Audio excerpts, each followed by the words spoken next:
Welcome to Damn Good Movie Memories with your host, Brian Davis. This podcast is the cure for your long commute and super boring workday.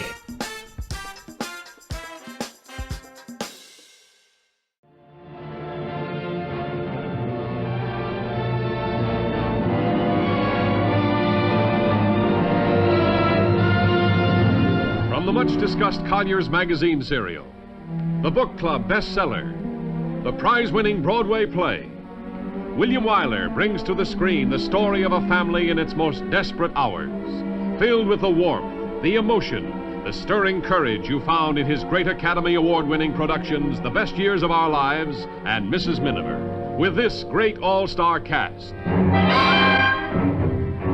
Shut up, Mr. Hilliard. Mystery called you. You can't turn this on us. I got my guts good and full of you, Mr. Hilliard. Guys like you, smart-eyed, respectable suckers. You're afraid, aren't you? Yes, son. I'm afraid. And I'm not ashamed of it. Sometimes it's better to be afraid. Bard, you can't put off a showdown. Nobody wants a showdown any more than I do. But we can't get the poor Slav's family massacred. Glenn, it can't go on. First the old man on the truck, then the school teacher. Now the guy out here. Somebody's gonna get wise. Oh, darling, we're not saved if anything happens to you. I will let you go. Ellie, that's the way it is, that's all. You do as I say. Our job is to help you and get away from here. Take your men, your guns, your lights, and get away. There's been a murder in my county. The papers are beginning to scream. So, what do I care? My family's in that house over there.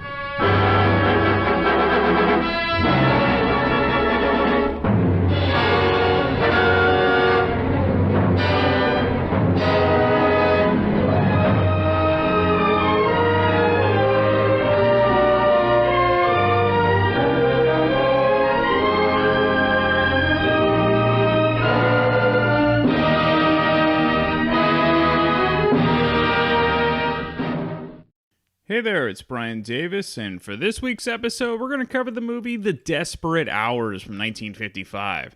The studio, Paramount Pictures, the release date October 5th, 1955. The running time, 113 minutes, and it was in black and white. Leonard Maltin from his classic movie guide gives it 3.5 out of 4 stars. His quick little synopsis is extremely well-acted account of escaped convicts terrorizing a family household.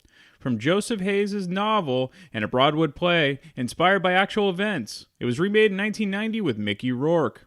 So I'm a huge fan of Humphrey Bogart, and this is one of my favorite later era films for him. And I don't recall when I first saw the film, but it was likely on television when I was a teenager.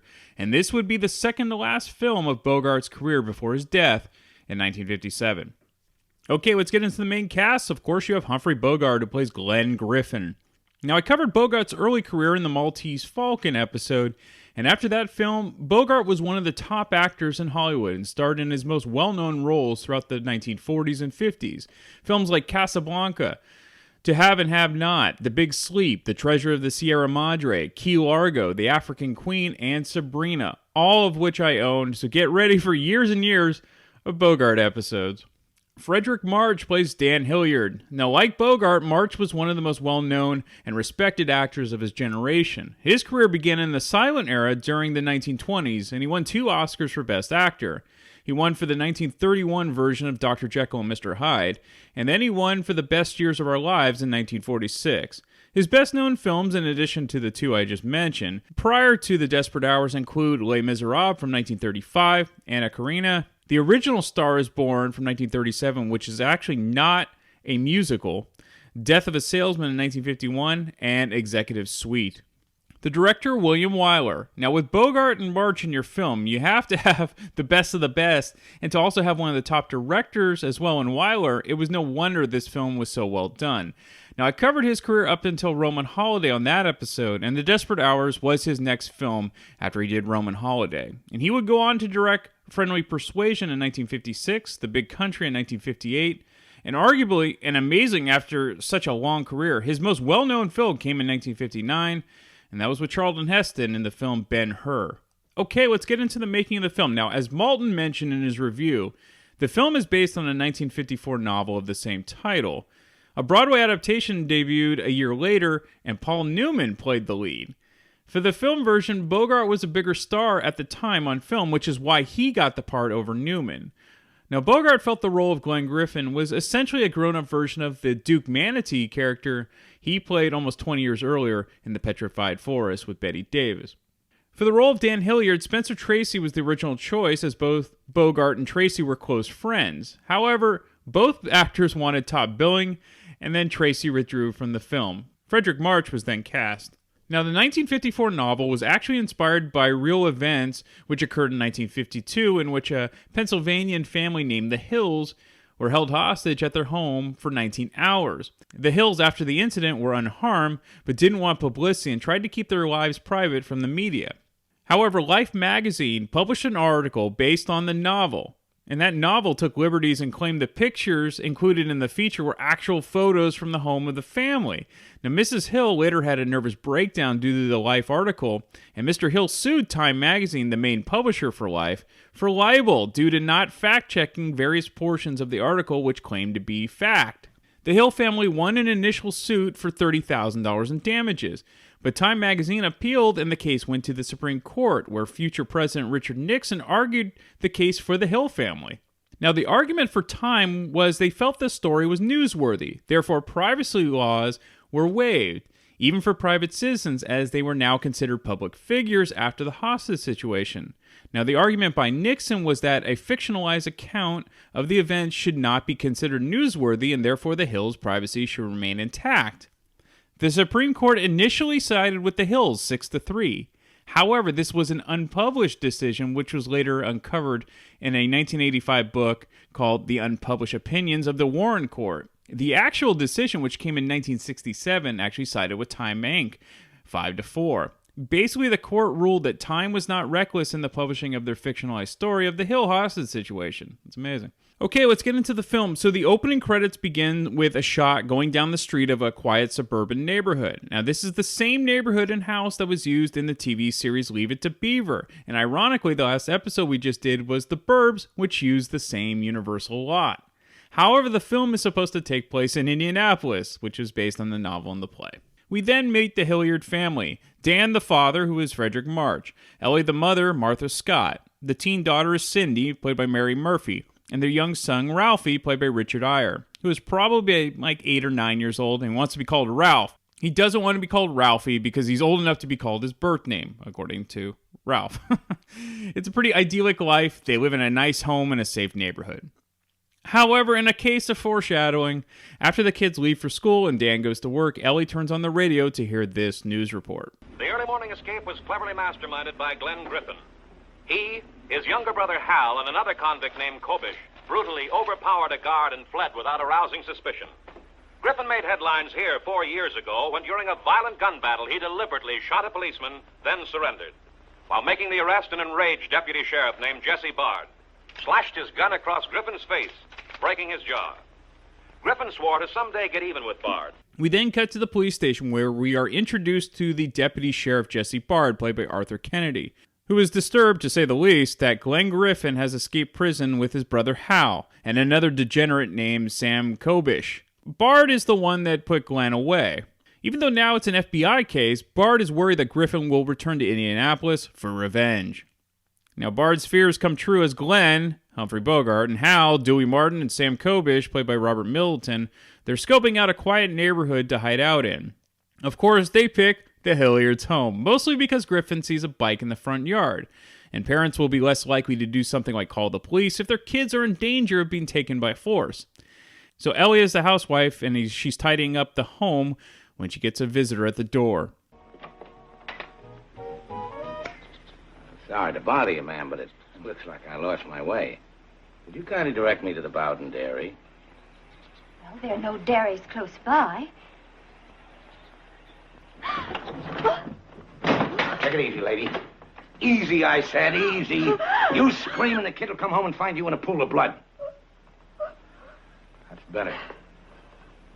Kobish, upstairs. Where's the phone? That the only one? Extension upstairs. All clear back here. Hey, there's a big car in the garage. The garage lock's broken. Keys to the car, lady. The keys? Lady, when I speak, you snap and snap fast. The keys to the car. Top of the refrigerator, I think. Get him, Hal. Check the car. Yeah. Take the car. Take You stick with anything. me, lady. Nobody home but her. Smart gal.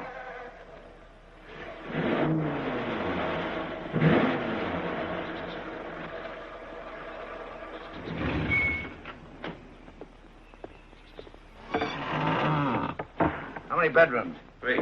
And 2 bathrooms. What a layout. And you drink in 8 years. Where's the liquor? Yeah, make yourself sick on a good cigar instead. Get in there and keep an eye peeled out that side. It's a kind of library. Improve your mind.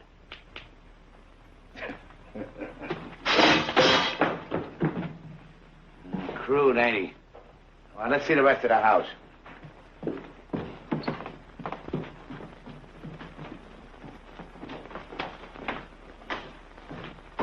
Backstairs. Big car's ready in the driveway facing out, but it's low on gas. Stick on that door. Oh, Hal. What? Hal, lady, you and me got some business. Come here. Bard meets with the local police and the FBI detective who understands that Bard has the best grasp on what Glenn might do from past experiences. Normally, the FBI has the lead on cases like this, but in this particular case, Bard will have the lead in capturing Glenn and the gang. So checkpoints and radio alerts are set up, while Hal listens to the radio for news updates. Glenn scours the house for cash, and Kobish is upstairs playing with Ralphie's toys. Kobish is basically an overgrown child and pretty much an imbecile. The problem with Kobish, though, is he's volatile, and he's also a large man to boot, but this will come into play later in the film. Glenn instructs Ellie to make a long-distance call to Glenn's girlfriend. At least that's what I think she is, because she's basically a gangster's mall. Whom do you want me to call?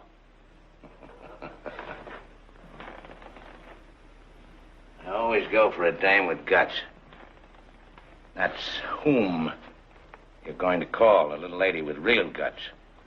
Long distance, no fancy double talk, and nobody gets hurt. Mr. James is calling Mrs. James, Atlantic 63389. No, we don't write nothing down.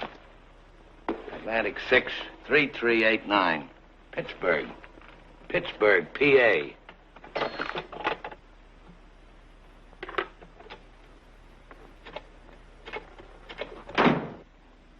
Operator, I want to place a person-to-person call to Pittsburgh, Pennsylvania.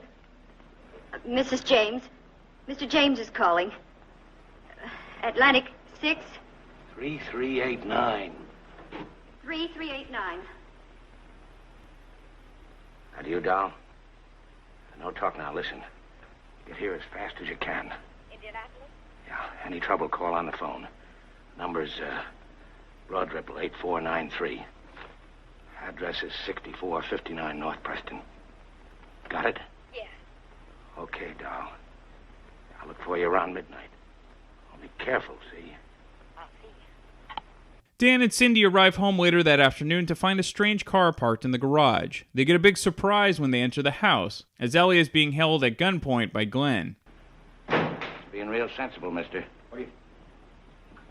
Ellie, I'm all right, Dan. where's Ralphie?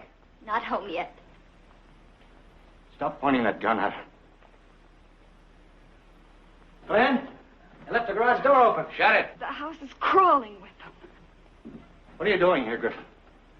They're looking all over 5 states for you. They ain't looking here, Pop. What do you want? Take it easy, Pop. Why here? Why my house? Your break. I like the location. I like a house with a bike outside. Love people with kids. They don't take no chances. You get it now, Hilliard? You can get brave just about any time you feel like it. Any one of you. You might even get away with it. But that ain't saying what's going to happen to the others.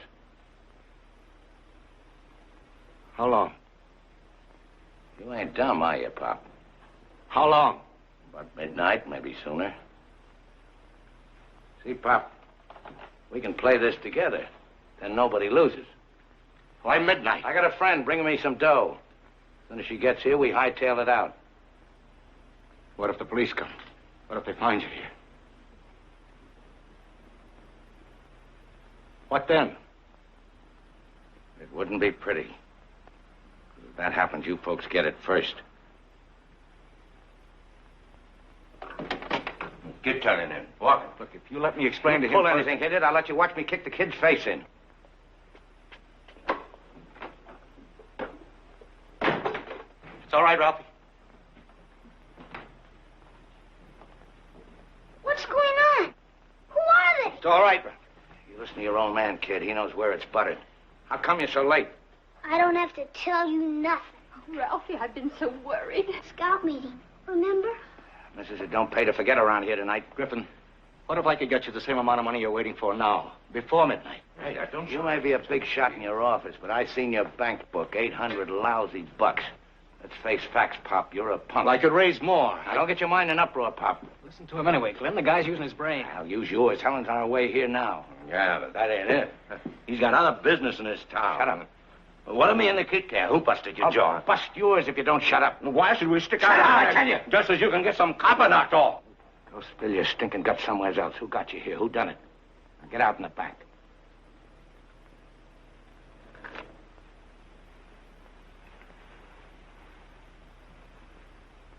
Using his brain, is he, Hal? Look at him. Clickety, clickety, click. I can see it perking. Don't ever try to come in between, you smart-eyed slob. We're sticking. Sweetie, take the kid upstairs and see you don't get out. I don't want him hollering out any windows either. She's a honey, ain't she, Hal? 4 years, Papa. Don't cost nothing to look. By the way, you got a gun in the house? Just stay looking at me and answer the question. No. No gun. That's right, you ain't. Show him, Hal. You know, for a minute there, I thought you was going to lie to me. I always like doing business with a man I can trust. Now get out in the kitchen and cook that chicken I seen in the icebox. Do it yourself. My wife's not your servant. I always wanted me a servant. I don't mind, Dan. Well, I do. You stay here, Ellie. Listen, idiot. You ain't calling a tune. I got my guts full of you shiny-shoed, down-your-nose wise guys with white handkerchiefs in their pockets.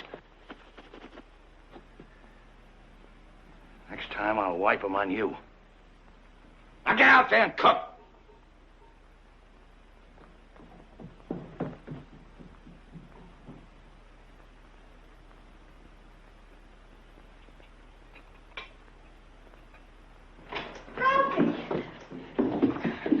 Ralphie!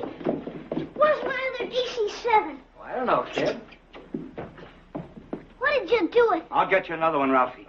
You won't let him get away with this? I'll take that, kid. No, it's mine. Give me it, I said. Oh, bitch, grow up. Ralphie! Sit tight, Pop. Hand it over. You brat. Dad! Ain't gonna be like this, see? Not like this. Not like this. What's happened? Get back to the kitchen and take the kid with you. Dan. Get back. Go ahead, Ellie. I'm all right. Hal, put that away. So we learn a few things from that last scene. Even though Dan is willing to raise money for Glenn and the guys, Kobish let it slip that the return to Indianapolis is a revenge plot on Glenn's part to get even with the sheriff. Hal and Kobish don't care about Glenn's past beef with the sheriff. They'd rather escape with cash. This sort of difference could be used to the Hilliards' advantage later. Also, as we heard with Kobish, his overgrown child mentality came into play as he body slammed Ralphie after he wouldn't give the toy plane to Kobish. In the meantime, the police are on the tail of Glenn's girl, which they believe will take him straight to the hideout. Back at the house, both Glenn and Kobish are absolute slobs as they order Ellie and Cindy around as servants. Hal is the only one somewhat respectful, though since he's associated with the other two, Cindy is cold to him. Another complication is Cindy's boyfriend, Chuck, who calls the house, and before Cindy can tell him that she can't see him that night, he decides to invite himself over anyway. Now, Chuck is played by Gig Young. In the meantime, Glenn has a job for Dan. Okay, Spitfire. When Sherlock Holmes stops out front, you duck out. Hilliard, I got a job for you. Ellie, go upstairs with Ralphie. Lock the door. Don't open it until I tell you to. Gas is low in that fancy car of yours. Get some, fill her up, and check the battery and oil. Hey, Griffin, are you crazy? The kid and the missus stay. As soon as he gets out that door, what you think he's gonna do? Tell you, Kobish, nothing. Pop here's a smart cookie. Clickety, clickety, click. I can hear them wheels going around. He's saying to himself, that Griffin means business. He ain't afraid to pull a trigger. And he's thinking, is it worthwhile calling the cops when they only got a few hours to go? But if they track you down here, it wouldn't be our doing. Maybe. Maybe not. I'd never know. But you couldn't blame us. I can do anything I want. This is all you got to remember, Pop. You too, sis. Any red lights show up out front. Them coppers start setting up machine guns, throwing tear gas through the windows. You know who's going to get it first? Not you. Them. That's all you got to keep on your mind.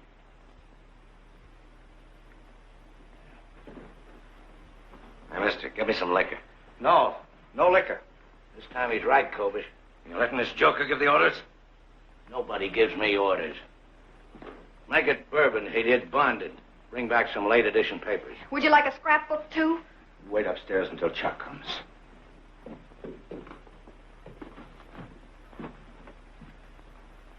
Pop, when you get back, park the car heading out. Nice family you got here. So while Dan is getting gas, Chuck arrives to pick up Cindy. Before he can get to the door, she greets him nervously and they go on their date. Glenn wants to avoid having Chuck in the house, and Cindy knows if she tries anything, her mom and her brother would be in danger. Dan returns with the evening paper and 2 bottles of booze. Now, Glenn is suspicious that Dan might be trying to get Kobish plastered and smashes one of the bottles. Cindy returns a few hours later from her date with Chuck. When she enters the house, she encounters a very drunk Kobish who has ideas of possibly forcing himself on Cindy. Before he can, Hal steps in and pulls a gun on him and tells him to back off. Kobish then drunkenly leaves the house and is chased down by Glenn, who knocks him out in the driveway. Dan can sense that Hal isn't a hardened criminal like Glenn and Kobish and tries to reason with him. Cindy then faints, but she is acting, and while Hal tries to assist her, she bites his hand and Dan tackles Hal and throws him out the front door. They lock the doors and Dan tries to call the police, but he hangs up when he realizes that Glenn has Ralphie outside, because Ralphie tried to sneak out the window to get help during the melee. I tried anyway. Up your mother, son.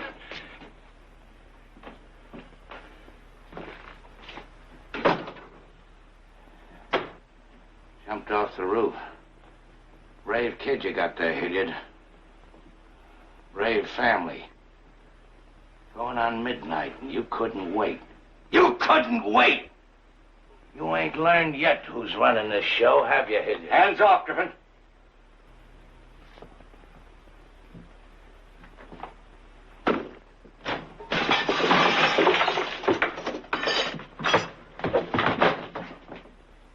So Glenn ends up pistol whipping Dan, and he knocks him out. Back at the sheriff's station, Bart ends up getting screwed by another state's police department as the instructions to not arrest Glenn's girlfriend was ignored, and she noticed a police tail and ditched her car, which means she is no longer being followed to where Glenn is hiding out. She then calls Glenn to tell him what her plans are. Hello? I have a collect call for Mr. James from Mrs. James. Put her on. Will you accept the charges? Yeah, put her on. Get him inside. Inside and shut the door. Hello. Yeah? Is this you? Yeah, what's up? I ran into some trouble in Columbus. I can't come on, and I'm heading for Louisville instead. You know where? Yeah. Now listen. That stuff you're carrying, put it in a plain envelope and take down the address I'm going to give you. Okay? Yeah. As soon as I get it, we'll make tracks, doll. You watch out, see? I'll see you. Close them curtains.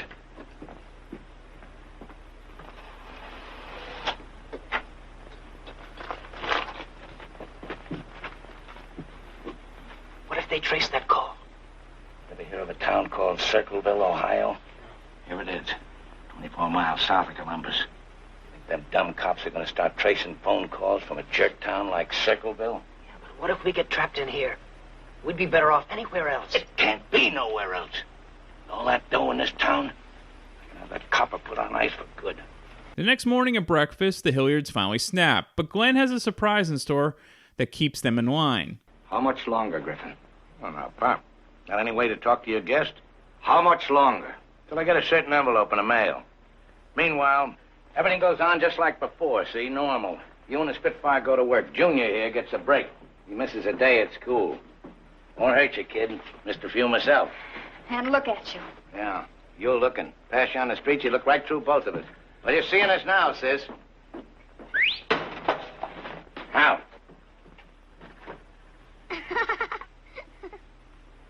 The morning paper. Get your kicks young, kid. Al, the paper. You're going to be late for the office, Hilliard. Why do you want to go on torturing my husband? You take pleasure in torturing people, don't you? I'm getting attacked from all sides this morning. Lady, I take pleasure in looking out for my own skin. No, it's some sort of game with you. You cruel, inhuman, filthy. Ellie! Ellie! Why don't you pick on some of your own size? The whole family's getting tough. All right, Pop, get moving. I'm not leaving this house today. Okay, Pop. You stay and we stay. Because we ain't going to beat it out of here till we get that dough. And that dough's in the letter addressed to you at your office. We don't want no federal men tracing anything up to our front door now, do we, Pop? You'll go. You'll go. I'm all right now, Dan. I'll stay upstairs with Ralphie. Cindy, get your coat. Hey, Ralphie! Shake a leg!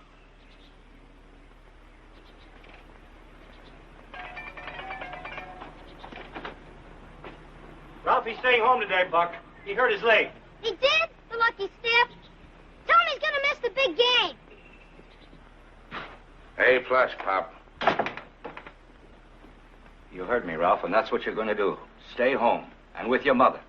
All day. Well, don't be so hard on the kid. He saved my neck last night. It's all right, Dan. We'll be all right. What's so funny? I don't see nothing so funny. You should break your neck laughing. I laugh when I feel like it, and you ain't got nothing to say about it. All right?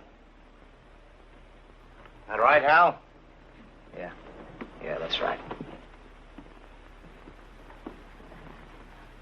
Get the dough and come back, the both of you. No mistakes, see? That nick on your head. You got a story ready? It wouldn't take much of a slip today. Just a little one. And you're gonna wish you never come back through this door.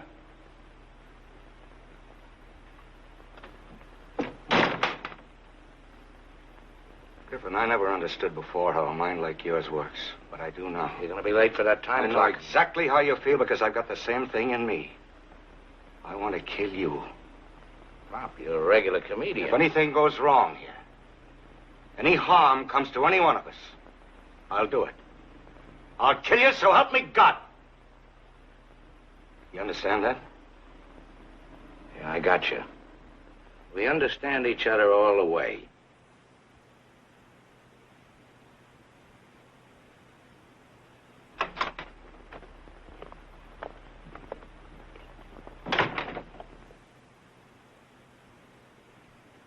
Lady, you didn't know what a tough old bird you married, did you?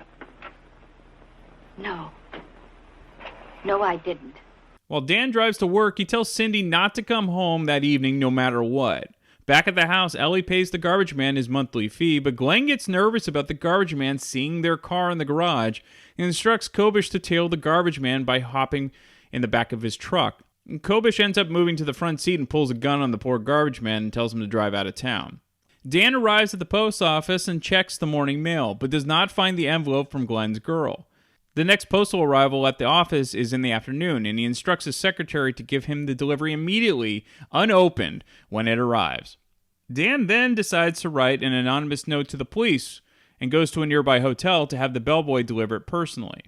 We then return to the garbage man's truck where, sensing his impending doom, decides to intentionally crash the truck on an empty dirt road and then jump out. While trying to flee, Kobish slowly gets out of the crashed truck and shoots the garbage man in the back, which kills him. Kobish gets to a phone and calls Dan at his office and instructs him to pick him up. In the meantime, the police have been called to investigate the crash scene and the dead body of the garbage man. Sheriff Bard notices the bullets are the same type that Glenn used, though the other detectives believe Bard is just obsessed with Griffin and he thinks he tries to tie every crime back to Griffin. In any case, Bard instructs the detectives to find out what neighborhood route the garbage man had that day for potential leads. Dan picks up Kobish and drives him back to the house. However, they get a surprise when Ralphie's teacher has stopped by to pick up Ralphie's homework assignment for the day. Dan tries to cover her seeing Kobish enter the house by saying, he had a few drinks with them and brought him back home, implying that Dan's drunk at that moment. The teacher, of course, feels awkward and takes the essay from Ralphie. However, before she leaves, Dan asks to see the assignment and realizes that Ralphie tried to give the teacher a note about them being held captive. Dan kind of plays up the drunk angle and acts belligerent with the teacher, and she quickly leaves without the essay. Dan, before he went to pick up Kobish, had stopped at the bank to withdraw cash and act like it was the envelope of cash from Glenn's girl. What Dan didn't realize is that cash was sent that morning and wouldn't arrive until that night. Dan thought if they had the money, they'd leave, but to no avail. Hal thinks that they should take the money and leave and is getting frustrated with Glenn. And then Kobish won't give back the gun that Glenn gave him, and things are getting kind of testy for the gang. Clickety-click, Pop. Don't work it overtime. Griffin, when you leave here, if that time ever comes... Watch your manners. You know I'm going to pick up the phone and call the police. Oh, now, Pop, you wouldn't do a thing like that. What'll you do about it? Rip it out. There's one next door. What's on your mind? I know what you're planning, Griffin. You're not taking anyone along. Say, that's not a bad idea. I never thought of that. You thought of it. All the way. I'll tell you what, Pop. You give us a fair shake, we'll give you a fair shake. As soon as the dough gets here, we'll take you with us. Just you. Nothing happens, we ain't followed. You get out and walk home. That's a deal, Griffin. Sure, Pop. Deal's a deal. In the meantime, don't get ulcers.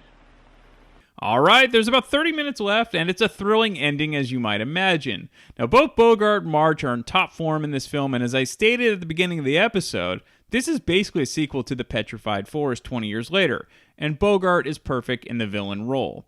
However, after the movie was previewed, Humphrey Bogart told director William Wyler, "I think I'm too old to play gangsters." I guess we're our own worst critics, I suppose, but he's great. All right, a few fun facts. While an official remake was released in 1990, as I mentioned, with Mickey Rourke, the 1994 dark comedy The Ref with Dennis Leary and Kevin Spacey is basically a similar plot with comedy infused. During this short outdoor shot of the front lawn, you hear the sounds of children playing. One of the children shouts something like, "I missed you." This exact same sound clip is used repeatedly 18 years later in the final exterior scenes of The Exorcist from 1973.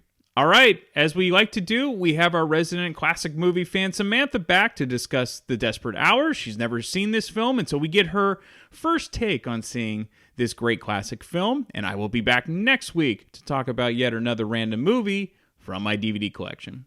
Okay, we're back with Samantha. Welcome back, Samantha. Hello. All right, so these last few movies that you've been on, they've been new to you, which is great because I like to get a fresh take from you. And so the movie is The Desperate Hours. And before we talk about the movie, are you a fan of Bogart? And if you are, what are some of your favorite films from him? I don't know, honestly. I mean, you could take this the wrong way, but I've never understood the hype. Mm-hmm. Around Bogart personally. Okay. Now, why do you think that? I do understand how he's, I guess, just developed such a reputation, and I think at the time maybe he was special. Like, he had been doing film for so long, and he was in such a variety of movies, mm-hmm. and he's a very, powerful, strong actor. But I've always found it interesting how revered he is. he's kind of a Yeah. presence on screen. He's kind of like Cagney and Edward G. Robinson and those type of guys. Where I think you kind of hit it. Like that era is totally different than today. I don't think his type of acting. I don't know if it would have played out well as well today as it did back then. But that's interesting. And maybe because I've seemed to watch more of his movies where he's been older. Okay. I've always thought he's kind of, a little gruff and he looks like he drinks a lot, which he did.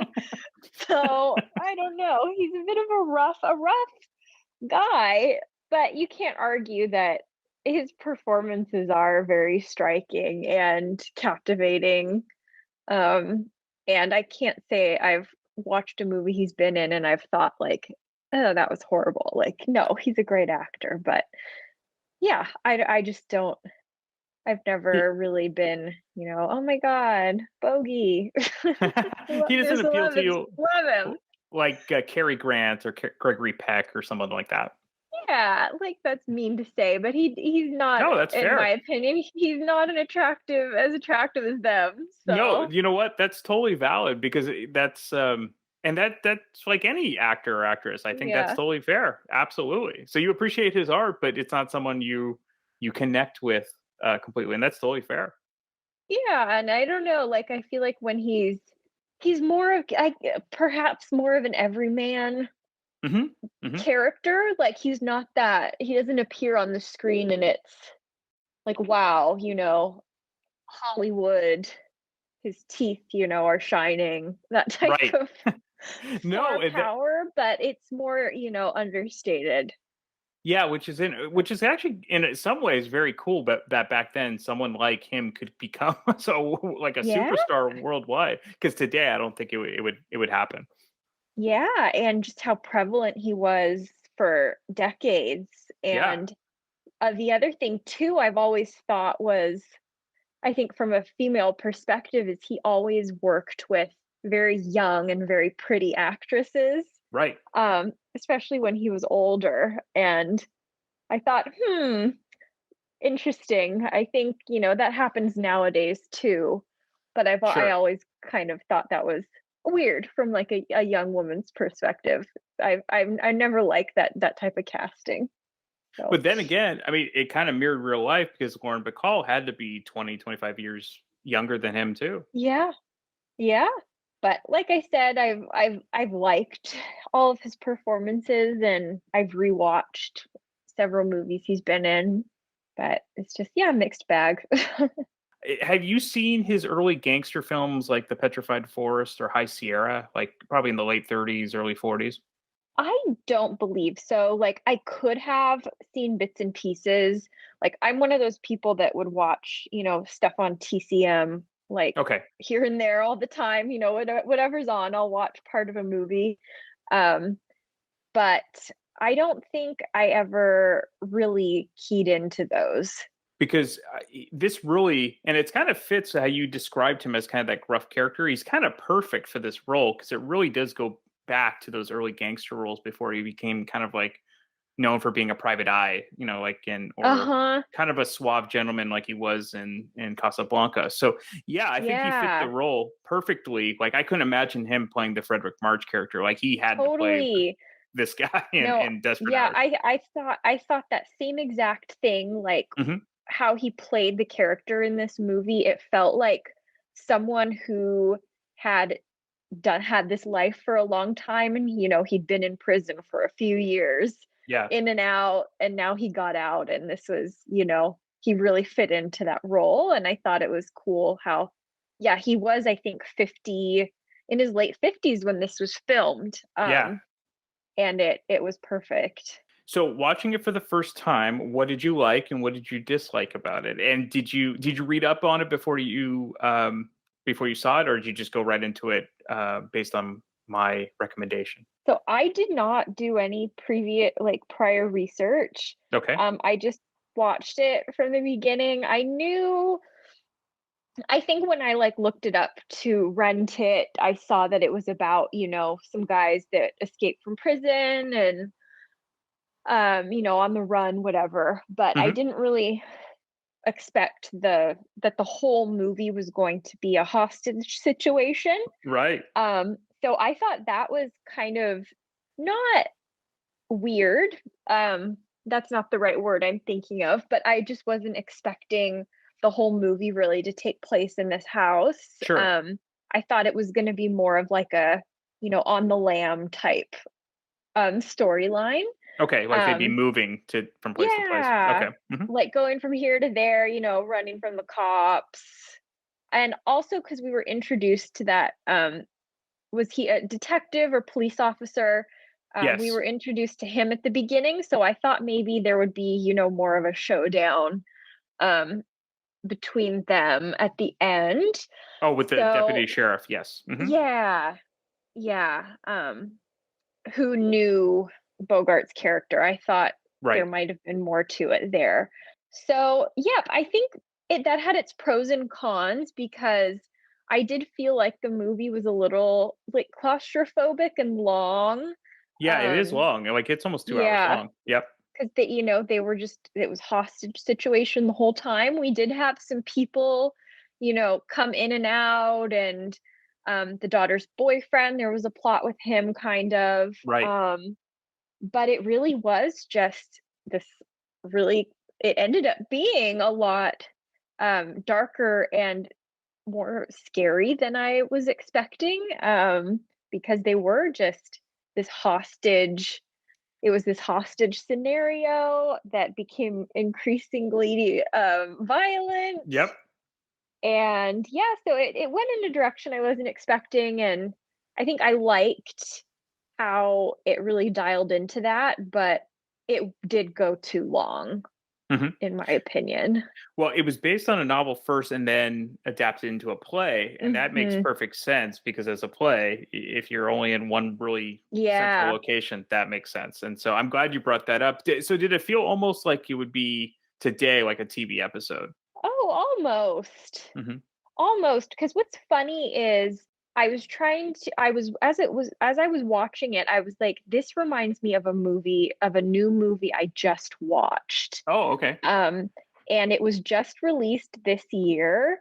It's called No Sudden Move, Okay.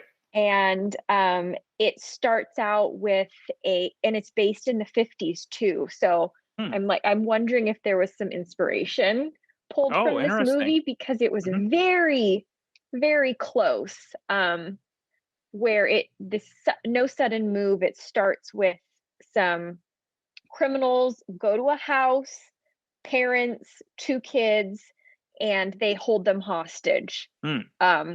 But this new movie, it has a much more drawn out plot with like gangsters and Mhm. all sorts of things. But um, it was very close to this. So yeah, going back to your question, this I think because it was just the one concept, yeah, it did feel more kind of like an episode of something. Like I could have seen more happening.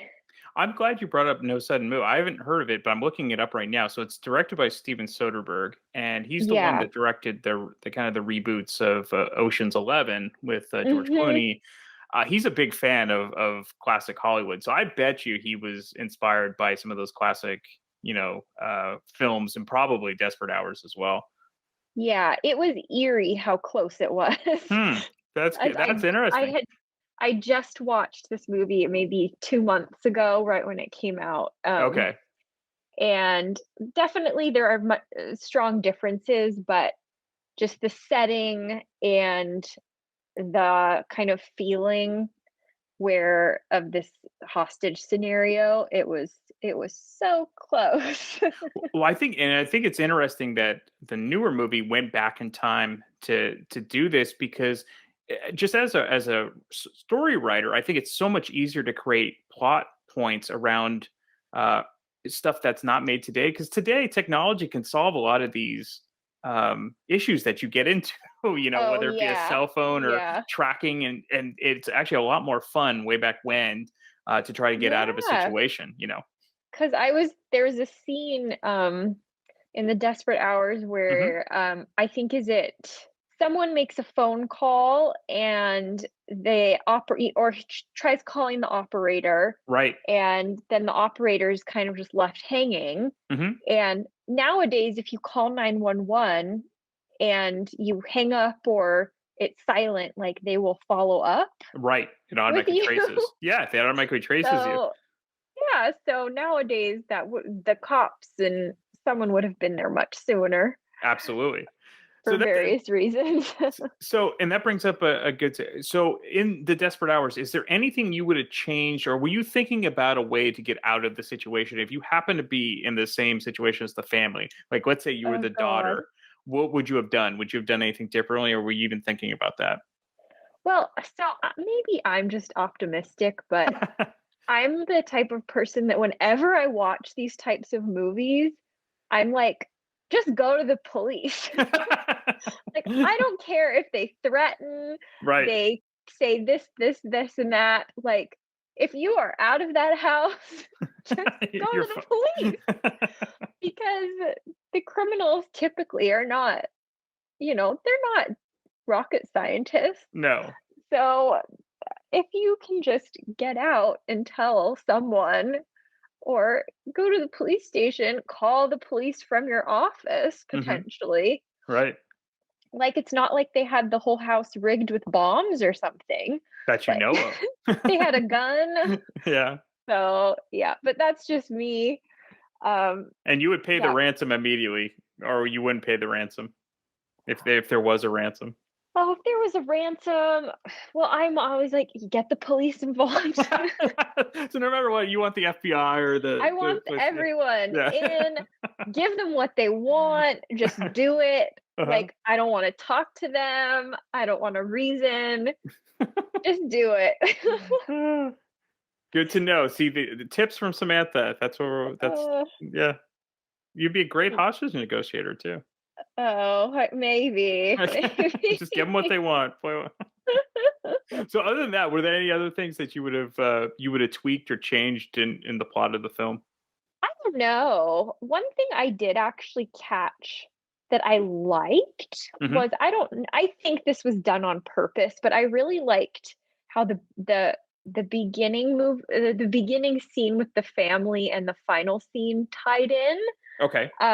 Because at the beginning you're introduced to the kids and they're like, I'm too old for you, Dad. Like, leave me alone. Da da da. And then at the end, like, the family all comes together. Yeah. And they appreciate the father, which I guess was some sort of thing that was required. But yeah, no, I think I really liked, I think, the family aspect to it. I thought there was just enough. There was maybe a lot of, this is also just another personal gripe of mine, is I get irritated in these types of movies with like the like frantic mom character. Oh, yeah. That's and true. There was a trope. Yeah, and like at the beginning, when she answers the door and she's like, oh. And I'm like, yes, I'm sure that's how I would react in that situation too. But yeah, I felt like the mom was kind of just, that panicked trope throughout the whole thing. And then, Dad had to be the hero. And it is very Broadway too, like the overacting of that type. Yeah. And I'm glad you brought up the kid, because I remember in the beginning he wanted to be called Ralph, not Ralphie, because he's 8 or 9 now. So. Yeah, and the other trope that gets to me too is like the little kid who always like causes a problem. Yes, and like that's a whole thing because we think he's gonna get abducted, and Ralphie just hide under the bed or something. Yeah, just don't do anything. So that brings up a point. So the other kind of trope is when you have these gang of people, of kidnappers, you have the leader, which is Bogart. You usually have a younger guy that's kind of reasonable, and that in this case, he's the one that's kind of interested in the daughter too, because they're about the same age. And then you have the super creepy guy that's kind of the wild card. How did you feel about the super creepy guy? But I guess he's needed. Yeah, so I thought definitely that was a trope for sure that stood out to me as well. And they they exist to kind of build up the main guy. Sure. And you couldn't have 3 like leading bad guys. It would never work. Right. But yeah, it was almost like comic relief in a way at the beginning. Mm-hmm. But then yeah, Kovic, yeah. Mm-hmm. Kovic, yeah, he ended up becoming like very like a brutal. Yes. So yeah, it was odd. I think the feeling was a bit odd there. Well, yeah, he became more brutal as he drank, which they were. Yeah. Oh, that's true. But he was almost childlike in the beginning because he was taking like the kids' toys. Yeah. And stuff. Yeah. So it was kind of fascinating. Yeah, different. And I think that just shows kind of how the plot progressed in a way. Like at the beginning, you thought, okay, these are just some like idiots who are taking this family hostage. They're going to get their money by midnight and then leave. Mm-hmm. But like as that didn't happen, like, yeah, the family started getting more frantic. They started getting more aggressive. They end up killing the garbage guy or whatever. And right. it kind of all spun out of control. Yeah, that poor garbage guy. So how did you feel about Fredric March? Because he obviously, the 2 main stars here are Bogart and Fredric March. Had you seen his earlier work at all? Because by this time, he's older as well. I mean, he didn't really stand out to me as someone I'd recognize. Like, I'm sure I've seen him around, but yeah, I can't speak to any of his previous films. Got it. He was in the original Stars Born, not the one with Judy Garland, but the one. Okay. It's the original, which wasn't even a musical. And he was in Les Miserables. He played Willie Loman in Death of a Salesman. I guess he was in the original version of Dr. Jekyll and Mr. Hyde. So yeah, he definitely had been around for almost 2 decades at that point. Yeah. So very veteran actors coming head to head. Yeah, definitely. And what's interesting for you is the director is William Wyler, and he of course directed Roman Holiday, which we talked about not too long ago. Yeah. Oh yeah, he's really prolific. Mm-hmm. So you can tell, like, yeah, this movie it definitely, like as you've said, it has that kind of like theater vibe to it, but it still does have that. It felt like a good like Hollywood thriller at the same time. Right. So, and obviously, it's being remade today. So, because I'm glad you brought that up. In certain aspects, potentially, I would love to. I haven't like looked into it, but I'd really like to see if anyone's mentioned any similarities or to similar movies.